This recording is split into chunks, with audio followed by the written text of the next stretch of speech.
On this conversation, I talked to Joe Roets, the founder and architect of Dragon Chain, I should say.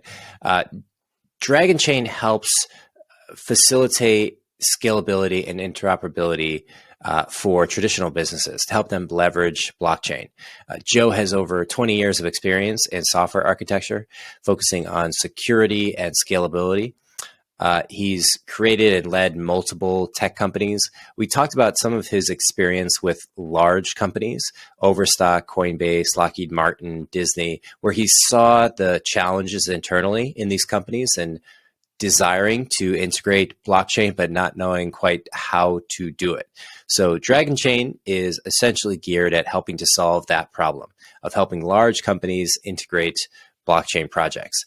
The project has raised 28 million, and they've used some of that funding to help the team fund the team to grow. I get the sense that it's difficult work. You know, it's hard to convince and lead large companies into adopting blockchain, but it is one of those things that will genuinely massively accelerate the adoption of crypto into the fabric of society. So I hope they become massively successful. Here is Joe Roets to explain more.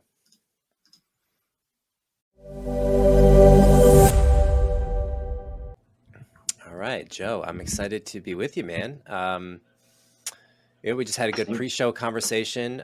You're running a great project, Dragon Chain. I called it Dragon Coin, and that got stuck in my head. You're also you're writing. I see that you've written a number of articles, podcasts. You've got an awesome camera, which that immediately tells me right away that you're experienced. Yes. How do you spend your time these days? Geez. I tried. I mean, there are a lot of meetings, of course, sales calls, developer meetings, but I do try. I think my most productive time is when I'm either writing a proposal or a design, where, you know, those are the things that I at least feel the most rewarding. I know all of the other things kind of build up and they turn into valuable things, but that's when you can really tell, because you know, you're actually able to create something that will then be built, right? So, yeah. And you tell me, was this a pivotal point in you getting into blockchain? Was when you were a senior blockchain consultant or architect for Disney? I'm so curious what that was like. Did I have that gosh, right? I guess that was kind of the culmination, at least for all of the things before, because you know, like I primarily see myself as a nerd, right? I mean, I'm a software guy through and through. Everything is about software, and I did a lot of work. I over 20 years doing software architecture and, you know, different designs and things that a lot of people might consider boring, but they're extremely challenging. So they can be interesting once you really get into it. And so I was doing that for, you know, Lockheed and for Sprint and for a bunch of, you know, big firms, and did a few stints on projects in the federal government. But it was always about, you know, how do we take this system and modernize it, or how do we better secure it, or how do we, you know, make it more flexible, you know, future proof it. That's a lot of what I did forever. And we had some little secret sauce as a small company to attract better devs and to get projects and things like that, because that's not an easy world to live in when you're competing against those big guys. And in one of the groups that I had, we basically had an R&D group that we would come up with something that we knew they needed before they knew they needed it, all of our customers, and then we would basically figure out what was interesting about it and how things could be done better. And when the need came up, we would always have the how do I say this? We'd have all the engineering studies done. We'd have all the answers that none of the big guys knew, and we could present them in the proposal. And so we would usually get work that way.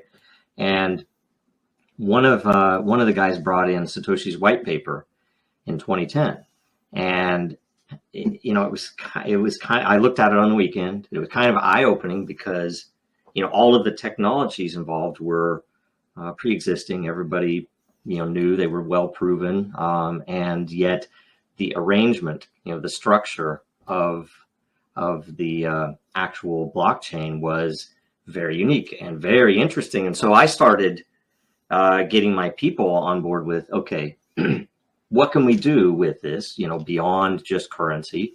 What are the issues with it? And seeing that scalability was a likely issue, seeing that various different adoption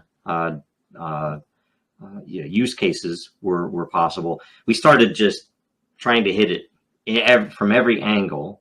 We learned everything about it, just like we would do with like mobile tech. When you say we, at that time, is that in Disney or is that in another company? No, that was way before Disney. It was just a small company that we had that we did contracts. And from that, we got some work from early days Coinbase. We had a contract to build some libraries for them.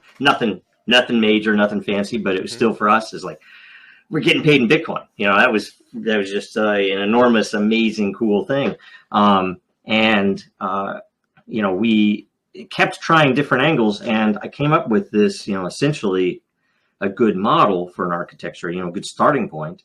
And yet everywhere that I went, they were focused on niche. They're startups. So it's like, oh no, we don't care about all that stuff, Joe. We care about this one little thing, And so then Disney called, and it, that's a much bigger thing. They have a lot of research. They have a lot of just, I don't know what you'd say, an allowance for experimentation. And so they moved our family out West Coast to Seattle, and we started put together a small team since 2014, and we just started building all of these things that I had in my head, and we got a lot of good traction internally. And it's always an interesting thing you have to figure out what the culture is, especially in bigger companies, and fit into that. And so we, essentially did a lot of educational outreach sessions where, we had a business focused course related to blockchain, and we had a technical course related to blockchain. And we had for a time the most subscribed courses in their entire suite. They had this worldwide learning.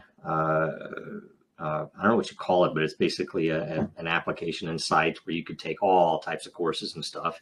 And we would have, 120, 200 people every month taking these courses. And that led to those people coming in from different businesses, because, I don't even know how many companies there are inside of that organization. There are a lot. And they would typically come in and say, hey, we want to talk to you guys because after taking this course, this might be a stupid idea, but we think we could do XYZ with blockchain. And never was a stupid idea. Across the board, every single time someone would say that, it was brilliant and fitting and really neat. And so we built a few dozen different things. Some of them were design only. Some of them went further into actually being built. And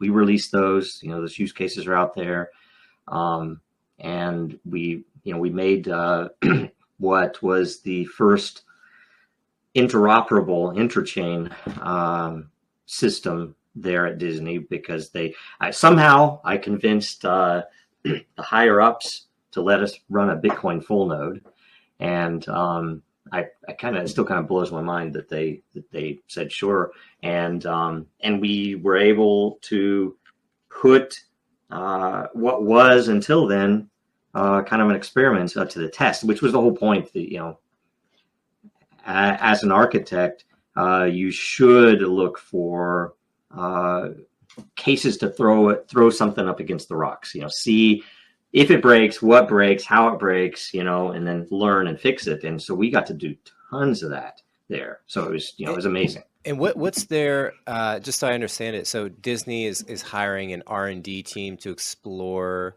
Bitcoin and crypto related business logic. At one time, I remember this might have been 20, I don't know, 15, 16, 17, 18 range when blockchain within enterprise was a big talking point. There was a lot of companies who raised money and companies were investing in really understanding how and if it can be useful. Do you think that whole movement was underrated or overrated, or now we're 2022? Gosh, I think it was probably maybe a little early, right? But I definitely think it was probably, in my opinion, underrated. That still to this day, we'll go in. Anytime we talk to a bank, I kid you not, they will typically have a blockchain expert on staff, and they're looking solely at tokenization or solely at something that mirrors the outside world, like NFT, art, or something, which I understand that as a bank, you would have some application with your customers there, but there are so many things that they're just blind to. And it's not, I don't know precisely why, but I think a lot of it is because there's so much about the speculative side of what is, what happens in blockchain and cryptocurrency world. So it's, in my opinion, it's a huge, I don't want to say lost opportunity. It is a so far missed opportunity. And right? What is that specifically? That's large companies utilizing some form of blockchain for something is what you feel is the missed opportunity, or is it more specific than that? Yeah, I think that there are so many things that most of the large companies in the world do that could be improved or even potentially entirely transformed if they understood some of the core capabilities. That there's some really interesting stuff that's it's not even super technical. It's just in terms of how you can use the tech. I can walk you through some of the stuff where starting from what blockchain is and how people understand it, all the way over to, what you can do in a startup or in a big enterprise. Yeah. What would be some successful examples of large companies implementing some form of something that is useful in the blockchain world? Because I don't hear a lot. Yeah, I would say that. Yeah, there aren't a lot yet. I think largely, and I don't know. It's almost like one of those things you say it's a crisis in creativity that they aren't keeping their minds open enough to what's possible. And it's if you were to read the crypto press, everything is about number go up. That everything is about the number, right? So, if somebody were to look up blockchain or cryptocurrency, that's what is going to frame their entire view. So. That's I think a big part of it, but I would say generally not. I would say even the ones that about are typically just heavily marketed, with they have if you have a $20 million a year marketing budget just to promote blockchain in enterprise, you're going to find something to talk about, whether or not it's, transformational or not. So what do you think about the devil's advocate that there really is not much there, that the real innovation is in creating new forms of organization, new forms of information propagation and data storage and, effectively ledger tracking with currency, and that those things are inherently clashing with the traditional centralized organizational structures. And so to say that these traditional organizations should or are failing in some way is to basically criticize the fish for not being able to climb a tree. Like it's not ever going to do that. It wasn't made to do that. Is there pushback that you feel, or is that correct? I think that, like, say, if you looked at the crypto world, the cryptocurrency world, blockchain world, the way that crypto Twitter does that makes a lot of sense, because there's a huge gap. It's like, and that's maybe a lot of the issue that people are starting there instead of starting with the fundamentals. What is this? What could what are the technical fundamental capabilities, and whether you map it to history or to more traditional IT, you still have something that you can take and then build the other applications. Because I think largely the things that a company's even their legal department has to deal with could be greatly improved with blockchain. And that is, you think about it. So so with blockchain, and let's just say, even for simplicity's sake, just consider Bitcoin, that you have an assembly of transactions, but they're just structures of data, that are standardized within what is a block. Which, why do you have a block? A block is there so that you can group together transactions and have an algorithm for processing that block. That's okay. In this case, there are no double spends. All of the balances are sourced from provable balances, right? Okay.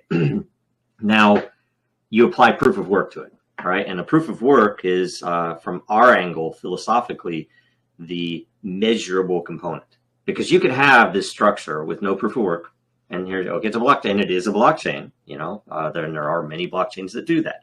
But when you apply the proof of work, it puts a measurable cost in front of any potential attack on that data, right? And the longer that you wait after that block is in place, the radically more expensive it becomes to try. At some point it becomes nearly, or at least extremely likely to be nearly impossible to reverse that history, right? And it literally is a history, right? So, but what does that give you? It gives you, because in that case, it's tracking a value, right? So on the one hand, you have this historical record, which the pros, in my opinion, are that historical record exists with a measure that, like, we could go back to history and we can look at Herodotus, the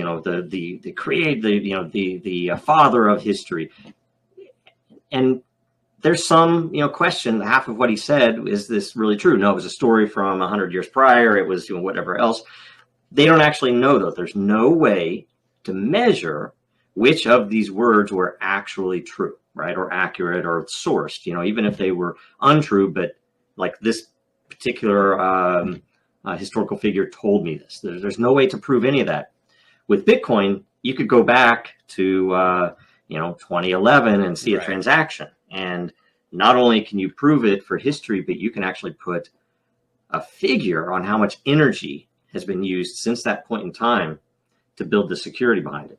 And and so we use that directly in our consensus protocol, where we have a bunch of different. I don't want to get into the complexity of it, but essentially we hit it from an angle where we try to decentralize any given transaction as fast as possible, and then we end up putting it on Bitcoin and Ethereum and Binance Smart Chain and potentially other networks as well, each of which has its own measure and each of which has a different algorithm.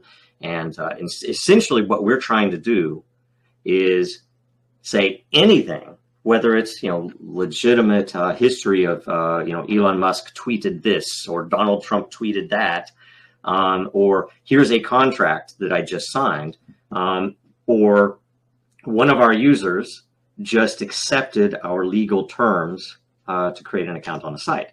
That is now on chain for history. In some cases it's if it's a Musk or a Trump tweet, then it's for I guess what you would consider actual history, political history, whereas something like someone who accepted the terms on our website and then 8 months later comes back and sues us because we closed their account down because they weren't following the terms, that we have every single substantive action that they did, from accepting the terms and violating the terms, on chain. And now when they come and sue us, we can take that into court and show that there are literally billions of dollars worth of energy applied to the security I'm showing you, and you can independently prove that these events happened when the data says they did. So anyway. Yeah. Okay. I'm with you. I think.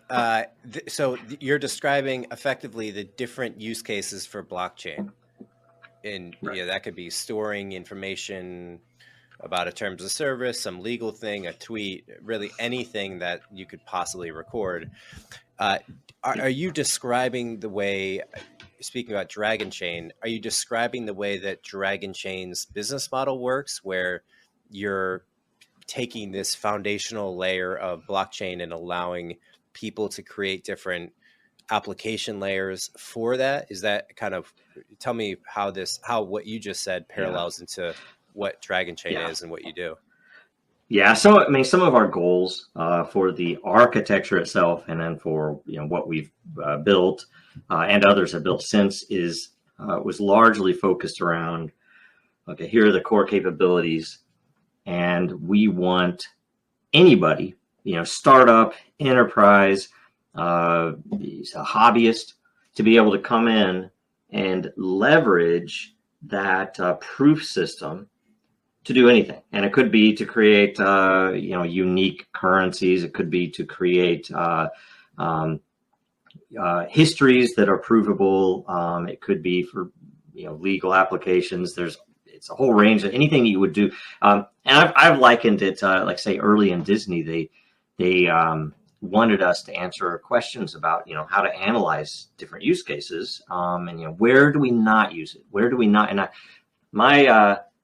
my return was basically, well, in my opinion, it's kind of like asking in 1991, where should we not use the internet, right? Because if you ask someone in 1991, they could give you a bunch of good things that the internet would be stupid for, but they haven't held up, right? I mean, it's essentially, the point is, it's a protocol. Somebody's going to come up with an idea that I might think is stupid, but just blows up, right? And that was kind of the gist of it. So, one of the other goals was interoperability, and so I'd say we pioneered that. And I think, well, I'm an architect, so I can be opinionated, but I think we have the best model for interoperability, because we look at it from 4 different dimensions. At currency, I'm less interested in it because I don't typically do like exchange coding, but that's a very important aspect in the world. Another is security, which is what I described, where anything you put on chain is secured all the way to Bitcoin and Ethereum and whatever else we can attach. And probably the most important, I think, for adoption that we're just starting to make headway with is what we call utility interchain. So, and that would be actually employing other blockchains directly. But we have it might be boring to some technologists, but it's a very direct, simple method where it's just software. In our opinion, it's all just software. And then we also talk about, I guess, what you would call traditional systems interop, where I want to say I have an accounting system and I have an HR system and I have some public facing system, and I want to be able to capture a workflow process of somebody, hiring somebody on and, closing out the job requisition and making sure that the access rights, and basically putting it all into a set of smart contracts so that it's automated for one, but also it's traceable. So if there's anything that goes wrong, we can actually, dial back time and look at what actually happened. So it has to be scalable. So that's kind of, I guess, the big picture. And we've realized that, and this is probably way early for this in the world, but that what we're really building, and I think, frankly, what everybody in the crypto world is building are essentially behavior services or behavior systems, I guess is the better way to put it. That they these systems are atypical when you consider them compared to an app that you would build in the 90s or even the aughts, that you can build a system where you can transparently describe the goals and show people, look, if you follow this process, here's the reward, right? So it's essentially, you don't have to follow the process. You might take a shortcut because you don't really care about the reward. Fine. But we have all that data then, and we know it works because you will get people in there who will do things for free because they get this reward on the other side. And it's super interesting because you could tune employee behavior, vendor behavior, make it more likely that you will get the real information from deep in your employee resources pool, not just talking to the mid-level managers or something. So there's a bunch of really cool stuff. Yeah. So what I'm hearing you say is that Dragonchain has 4 pillars of design that you mentioned. It's your focus on scalability, and there seems to be kind of multiple parts to the project where you're helping large companies integrate and come up with ideas, but also allowing people that want to just run a blockchain off the shelf. I'm curious, what was the pitch? You guys have raised some money, 28 million, as far as I understand. Is that just like 12? Yeah, 12. All right, I had that wrong. What was the pitch there? Was it specifically around one thing, or was it that it was a platform is kind of that description itself, that look, this is a proven scalable platform, operational, interoperable, based on very clean core principles that were luckily, in my opinion, more philosophical than technical. We had some obviously technical principles, but they were more than anything just the best practices. If we were to build this, we're going to build it on Linux. We're going to do this or that, but it has to be flexible if you get a customer or a use case, a project that needs to do something different. And so all of those things are met. But it was brilliant because we were able to essentially lay out the goals, again, philosophical, and then lay out this structure for how the verifications work, in a very simple, high level, with some examples and stuff. And I think we've gone through, I might be missing some, but generally 3-4 different refactors, major refactors where we've run for, like at Disney, the code that we ran there, we open sourced it. We open sourced most of it. And then, in I think it was in 2019, we re-released it with a full new, I guess, core. And, but that's the crazy thing is that's not even the important part. The important part, in my opinion, is the philosophical side and the architecture, because we know it works. And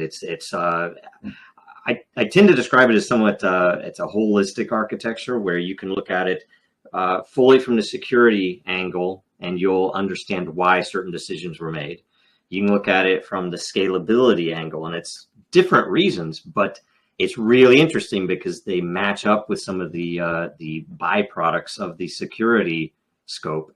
And then if you look at it from, let's say, the scalability side, or the interoperability side, it's the same thing. There are very clear decisions that were made that just mesh really well with the other side. So, and we had a couple of key points that will probably bore the heck out of your viewers, but where it essentially it was kind of there were a couple of very clear differences to how Dragonchain architecture works compared to others that had some, at least where have been attempting to solve some of those same issues. So Yeah. I want to parse that apart a little bit, if you don't mind. So a lot of what you described seems kind of high level. When you say interoperability, what does that mean exactly? Is that the ability for Dragonchain nodes to work with existing enterprise software, or what is interoperating with what? What is that?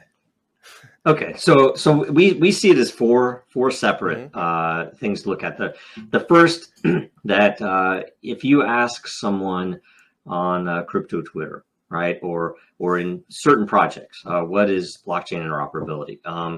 They will tend to focus on, I want to be able to take this token and have it live on that other chain, Okay. or move it between, because typically, like say, decentralized exchange or something, that's a very common need.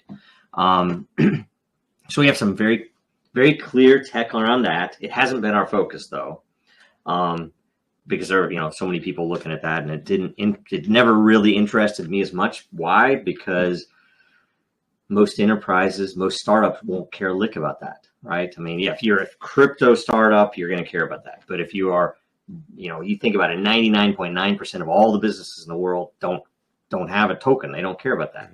Mm-hmm. The second is the security side, which is what we have in our network, where every single transaction is, first of all, it's on your blockchain, but then it's verified within somewhere between 5 and 20 seconds with the rest of the network. Okay, but it's very fast, but lower security than, like, say, Bitcoin, right?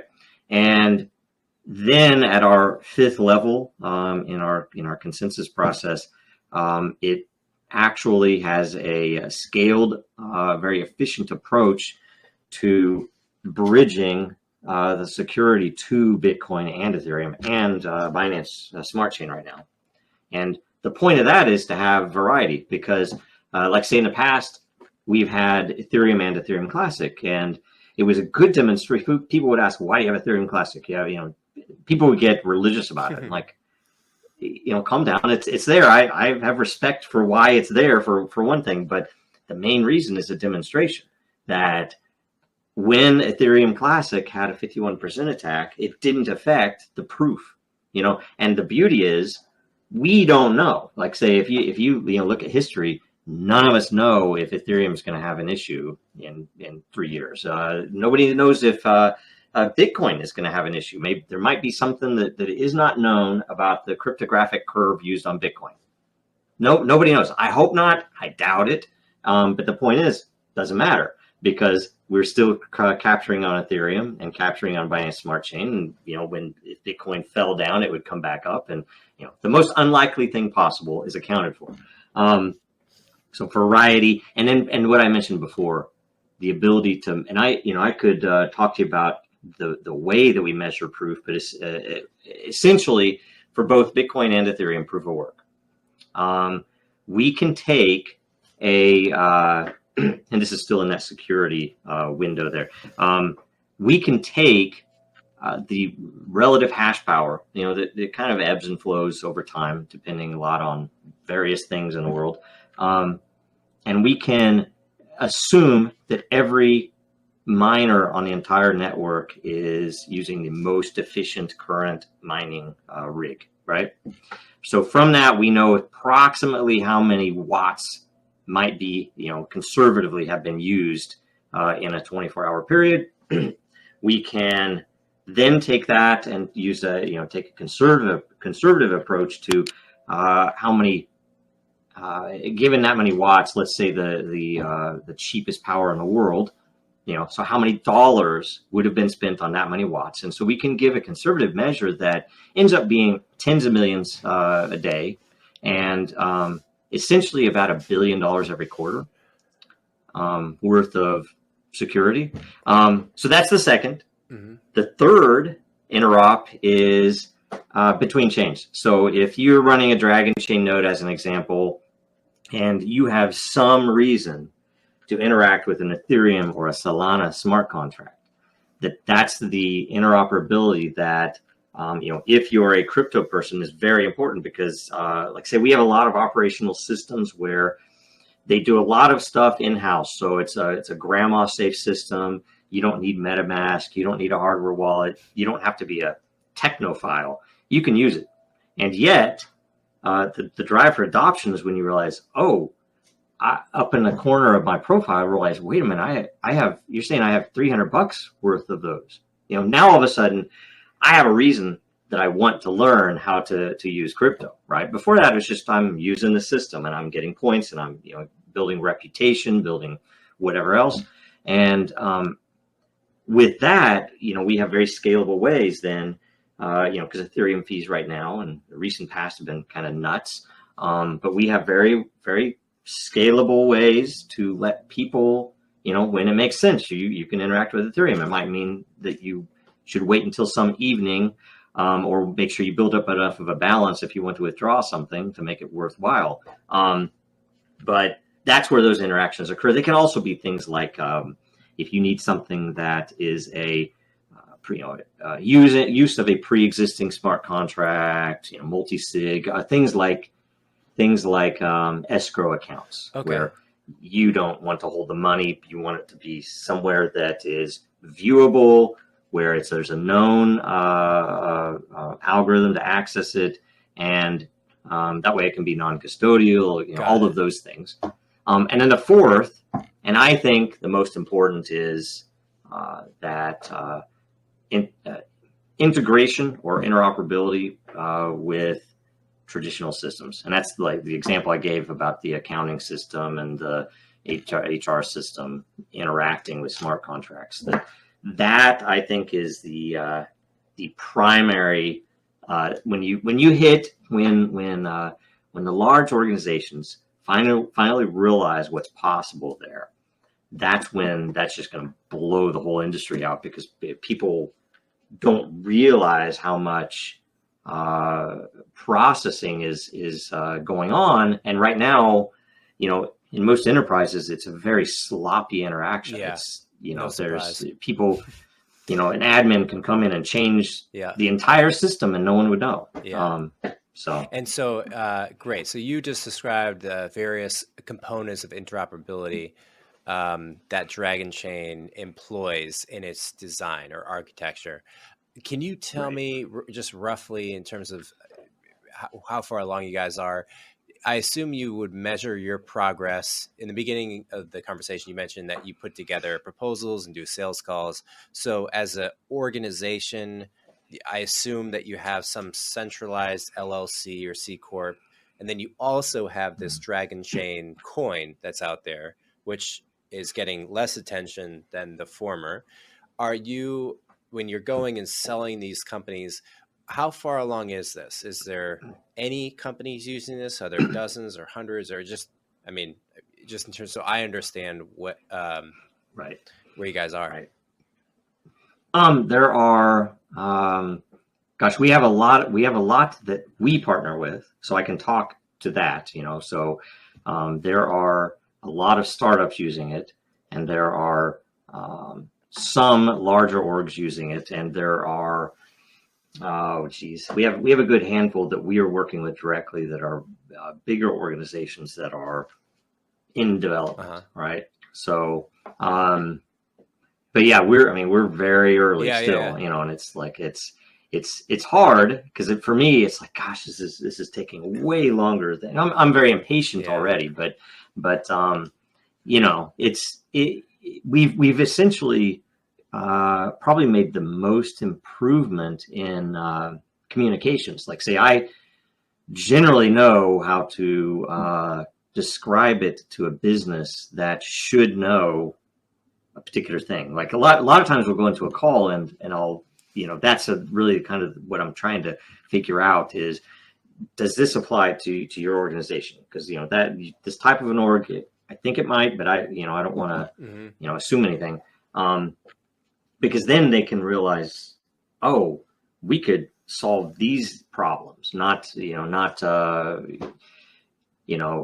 some of the simpler things, like NFT art or something that, there might be something they could profit from, for sure, but it's not as meaningful as something when they're actually directly affecting the value of what their product can produce, or usability for their customers. Got it.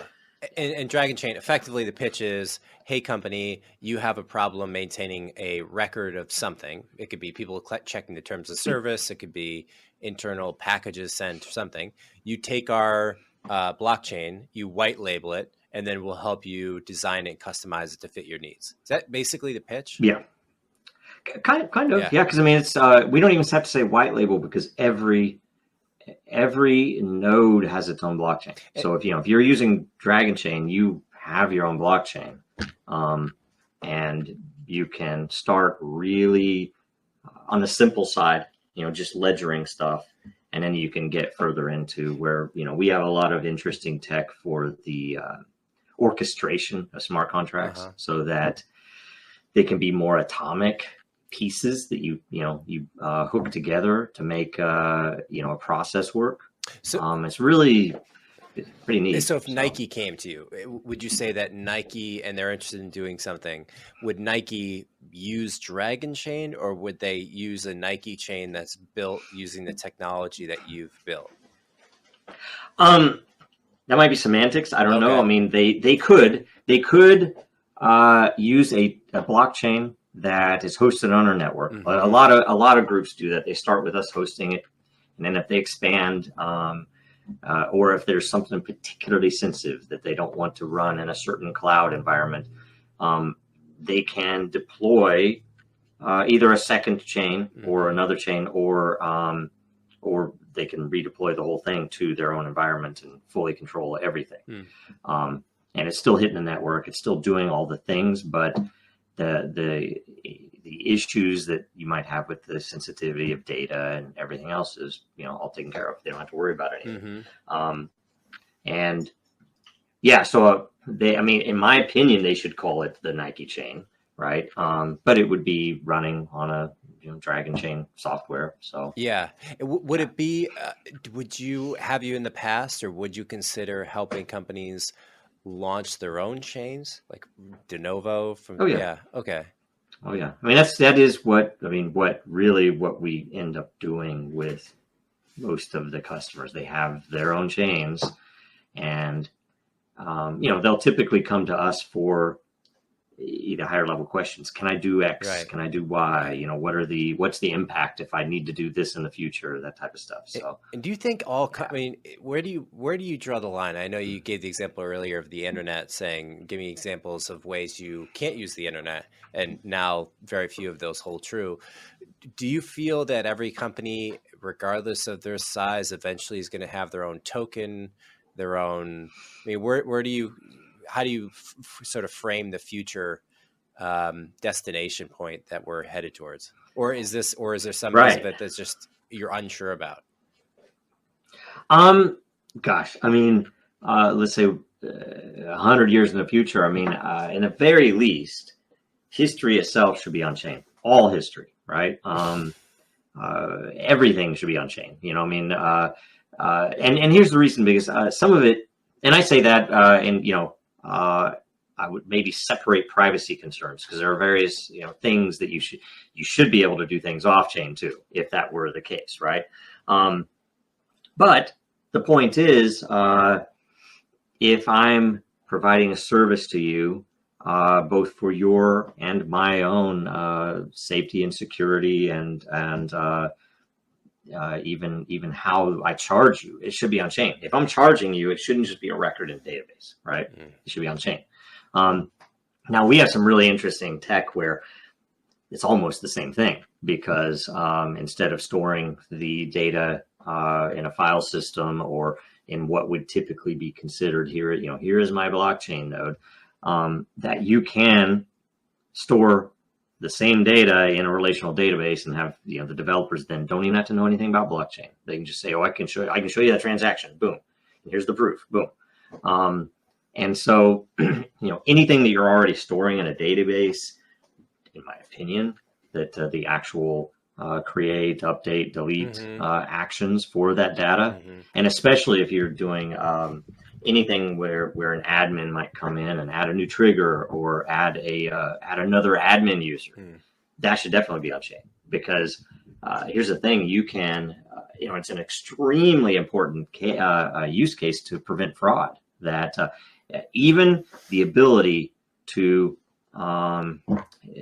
essentially record an inside attack, because those are far more likely than outside attack, right? You're typically going to get somebody who, just a bad person or something that is doing something nefarious. And with this technology, they can't cover their tracks. And there's just some interesting meaning behind that you could use it for that. So yeah, essentially, I would say everything should be on chain, within reason, and the blockchain should be scalable enough to allow that. We have a lot. There are a lot of people that say, "Oh, we put everything on chain. It's crap in, crap out. You have a data quality issue, things like this." But our philosophy around that is, on important things, you put bounties. So if I have to say, I'm going to assert something to the system that this is true, and every single thing that is of any importance that I do that with, I have to put a bounty. So if I'm lying, you're going to come and, the system itself or actors within the economy can come and claim my bounty or my, all of my bounties if I'm just lying to the entire network, which is very important because over time, the longer my bounties hold out and that they have not been proven false, the more you can trust my data, generally. The other side of it is a lot of, and typically it's because of scalability problems, that a lot of blockchains don't tend to store all of the actions. They tend to store the outcomes, right? Now, that's not necessarily the case with currency transfers, obviously, but anything where you're trying to do something that would be a business use case where you might hit a smart contract at the end of it, and your tokens were issued, or someone has an NFT now in their wallet, that all of the data in front of that is not written down anywhere provable. So someone going back 6 months from now, let alone 20 years from now, can't determine if this NFT mint was legitimate because they don't have any supporting info in any way that they can measure. And so our whole, one of the primary reasons that you need scalability is so that, and I'm not even talking just technical scalability, like system scalability. I'm talking about economic scalability, that you need to make it so that the business can record any substantive event, right? Which it could be a system event, but it could be a person doing something on my website. That should be on chain because, and I guess the way maybe rule of thumb for what events should and what shouldn't, in my opinion, would be anything that could be construed now or in the future as having an impact on that actual outcome. So anything that would be used in producing the the algorithm for what that outcome is. Let's say I do these 5 things, which gets me 10 coins on the other side, or 10 points, just 10 loyalty points. You do 8 different things, and you get 100 loyalty points. All of those things that we did, all 13 of those actions should be on chain so that whoever's evaluating that smart contract at the end can, and that's interesting because if you have like a sandwich shop or something, it could be, okay, every single purchase, every time you walk in the door, this person has come in, 10 times without buying a sandwich, right? It might be meaningful. It might be that, we know you come in enough. It's kind of like, that, why not if you can do it? I guess is right. Really the question. Yes. If it's possible, why? And there's not a reason not to do it, then eventually it will. Right. What are other areas that you find fascinating, either in crypto, out of crypto? You mentioned you were in a band before. Looks like you've done a lot of consulting for large companies, at Overstock, Coinbase, Lockheed Martin, obviously Disney. Right. What do you find? What do you find interesting in the world the most? I mean, do you feel like there's a play in music? Have you brought in your expertise in music and crypto? Do We've you find tried. yourself reading about or learning about different segments of crypto, whether DeFi, NFTs, or some other areas?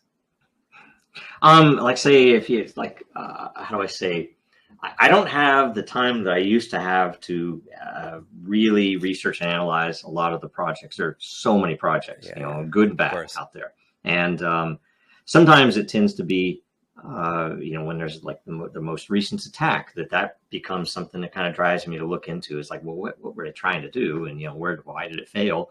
But I think probably what I'm most interested in is the creativity side of it. The fact that there are so many things to be done. As an example, the most recent article that was put out by me was about, and it's kind of it might sound like a dry subject, but it's about provability, or the ability to independently prove outcomes of contests, or esports, which is, in my opinion, a massive opportunity for blockchain, because it is doing something that would be valued by all the participants. The person, let's say I'm going to put on an esports tournament right now.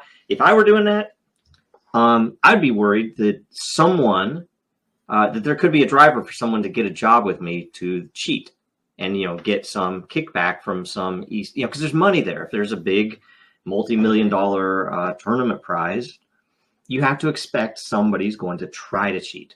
And it depends on your systems. It might not be that hard. And what we can provide, and this article kind of lays it out, where we've run a few of these events just as a demonstration. But because what I spoke about before with the measurable approach to it, essentially what you can do is you can say, okay, I'm going to put my contest rules here on chain, right? Part of that could be either a list of, let's say it's a simple drawing, a list of people who are eligible, who have entered the contest. They could all be on chain, or after the contest starts, they could all, enter on chain multiple transactions. So at some point that closes out. So there, no more people can enter the contest. But in that beginning, in the rule set, it actually calls out, let's say, a Bitcoin and or Ethereum block height. So some future block by reference. So it can say, okay, let's say we're at block 1,000 right now, and we're going to be at block 2,500 in 3 days or something. Just as an example. The great thing about it is it's impossible for any one of the participants to predict, to divine what that block is going to contain, and what the block hash is. And you can even measure how expensive it would be if I tried to take over the Ethereum network in order to, so I'm going to get that mine so that I win this prize. And the funny thing is, you can then measure the prize, or you can, how do we say, let's say the prize is a $100,000 car or something. Then all I have to do is make sure that I have enough blocks in the future that it would be exponentially higher cost to change those blocks. And pretty much anything is going to be, even a few days in the future, even a few hours in the future. And the great thing then is that block happens, and anybody who's in the contest, anybody in the world, even if you're not in a contest, could run the algorithm against that block hash, that otherwise unpredictable block hash, and deterministically know that it was entry number 7 that got it, right? And so it's just this really cool thing, and you can use that, like say in esports tournaments, to seed the map, or to provide the source of entropy for the algorithm that determines your spawn points, right? So essentially, nobody playing in the tournament could predict where you're going to start, what the map is going to be, or any of these other elements, and they can independently prove that what happened is legitimate, right? And so and you can apply it to real-time games. You can apply it to we have at least one project where it's being applied to some very ridiculous, in my opinion, ridiculously interesting elements of the gameplay itself, and including NFTs and how the game develops. So there's some really cool stuff happening. Interesting. So you're saying that the application potential is for gaming tournaments, e-gaming tournaments, to you said introduce entropy into the spawning of the tournament. Does that mean randomness? I mean, when you say introduce the entropy, what problem is it solving? It's solving the where to place people in the bracket problem, or it's the problem is the trust, which is it's a typical blockchain thing, right? But the fact that I could use an atomic clock and get a very good source of random for a random number generator, right? The issue isn't that because if I'm an honorable host for this tournament, I'm obviously I'm going to get the best randomness I can so that I can't predict it. The problem is you, the audience, the other teams cannot independently prove that my source is correct, or that I didn't, that I didn't do something. When you say you on my side, who's you? The tournament? You're the tournament in this example. Yeah, tournament host, right? Let's say I'm putting on that tournament. That what I want is to make it so that number one, there's no way for me to predict that starting point, that seed, whatever the randomness is. But more importantly, is that anybody else could independently prove that the algorithm is good, that no one could, either myself or my opponent, could have predicted the start. Got it. So this would be, and that's something you can't do otherwise. It seems like this would be specifically solving the problem of like almost internal collusion among esports tournament creators, where like, hey, I got a buddy of mine, I want to put up on the top bracket, I can just slot him up there. I see. Okay. That now makes more sense. That's interesting. That's a good application for it. And it matters too, even if it's beyond esports. Let's say you're doing something that would be more like D&D or some other type of a board game, but we're remote, so I've never met you. I have no idea if the characters you brought in here are real. Did they actually played 1,000 times? I don't know, right? With this, you can actually independently prove all of that data. You could independently prove how the dice were rolled to generate that character, to know that this is a legitimate character that was created at the beginning of some tournament in history. So there's a bunch of really neat things you can do there that haven't been touched yet. And how avid of a writer are you? Like how much time per week are you spending on writing, and how many articles? I saw you're writing or have written on, was it Telegraph? Cointelegraph, right. Tell me about your foray into writing.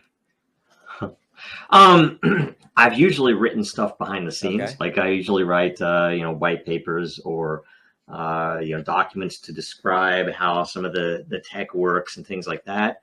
And I, always had a hand in the marketing or maybe it would be the biz dev side of marketing, where how do we explain this very abstract and or very technical system or capability to someone who doesn't care about that. They're a business person, and I need to know, can I do XYZ? Can I trust that this is flexible so you aren't like, corner me into something where I will, be angry 3 years later because I can't do something that we couldn't anticipate. So I do a lot of writing there, and I have for years on that. Even back when I was doing government work, a lot of what I did was that, and also interpreting things so that a lawyer can understand. Like even at Disney, I was the guy. It put us in a really good position, but I was the guy that could explain to the attorneys what the engineers were trying to do and why and how, and then I could interpret the legal to the engineer to say, look, is XYZ true? And it's like, well, yes, obviously. And it's like, okay, all you have to do is tell them this, and they'll understand it, and that's what they need to hear to approve your project, to do whatever. And so I got really good at that.